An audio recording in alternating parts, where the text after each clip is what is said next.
Positibo naman na nangyari nang dahil sa sakripisyo, alam nyo, yan na lang ang papel lagi ni Digong, nagsasakripisyo para sa atin. Pero dahil sa sakripisyo niya, kita nyo, nagkaroon ng resolution ngayon na dapat walang Pilipinong pinadadala at huhusgahan sa ibang bansa na hindi dumadaan sa korte natin. At gusto ko rin pong malaman ninyo, sa Rome Statute mismo, nakalagay mismo doon na dapat bago nila kunin, tumadaan muna sa korte natin.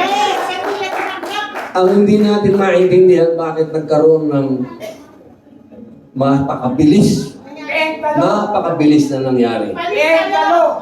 Kaya yan po, maniwala po kayo sa akin, kami po na mga kakampi nyo sa Senado, lalong-lalo na po sa mga inupo, Digong, kami po hindi po kami nakakalimot sa taong bayan. Maraming salamat, Senator. At naiintindihan na natin. At alam natin na kaka-birthday lang ni PRRD. So, gusto natin tanungin si Miss Mocha, kung bilang original na DDS, ano ang masasabi mo sa mga sumuporta dito sa Tay Kami Naman? Ayun po, katulad po ninyo, ako po ay patuloy na sumusuporta at nagmamahal sa tatay ng bayan, si Tatay Digong. At sa dinami-dami ng nagawa ni Tatay Digong, the least thing that we can do is sign the petition.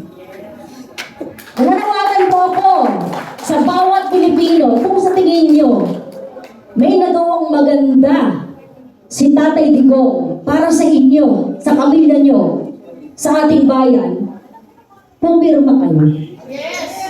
Pumirma po kayo dahil sinasabi nga ni Senator Robin Padilla, karapatan natin yon na marinig ng Supreme Court at malaman nila na marami ang nagmamahal kay tatay. Kanina lang po, nandun po tayo di pa sa Supreme Court. May nakausap po akong dating OFW sa Gabarin. Ang pangalan niya, si Sir Mark.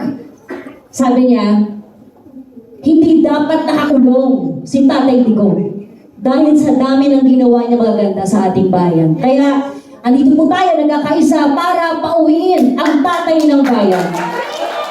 Bring him home!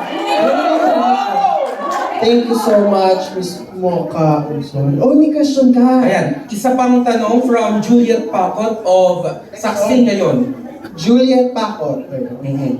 Ang tanong ay ilang libo daw na lagda ang kailangan para makumpleto. Target na number ng lagda para makumpleto yung pinipetition sa Supreme Court at kasama pa ba itong ipa-file sa Supreme Court? Yung sa, ano ba yung number na kailangan, wala naman kasing ganung, na dapat kung naka 500 na, naka 1 million na, or whatsoever. What I know is that, in 2020, Attorney Dino De Leon filed a petition before the Supreme Court asking for a petition to compel PRRD to disclose his health condition. That petition, sa gitna ng pandemya, gusto nila nabigyan ng prioridad ng Korte Suprema yung petition na yon, yung kanilang request for writ of mandamus, ayan, if I remember it correctly. In that petition was supported by a signature campaign. So, syempre, sa medyo kabilang parlor ito na action. Ganyan. And they according to the civic group na nagsuporta doon sa petition na yon, si Attorney Dino at 10 ng mga tao na ordinaryo ay gustong malaman ang health condition ni PRRD at kinocompel siya na i-disclose ito sa sambayan ng Pilipino. So that's why there was a certain number of signatures collected for that purpose. Ultimately, hindi sila nanalo sa Supreme Court. But the prayer was that for the petition to be given due course. Nag-decide ba ang Supreme Court? Yes, nag-decide ang Supreme Court. And that's what we wanted. That's 11,000 signatures. That's 11,000 signatures. And what we have is 304 signatures. So, we do not know what is enough. But if we keep on dropping signatures to them, telling them that we are all waiting and we are getting impatient. They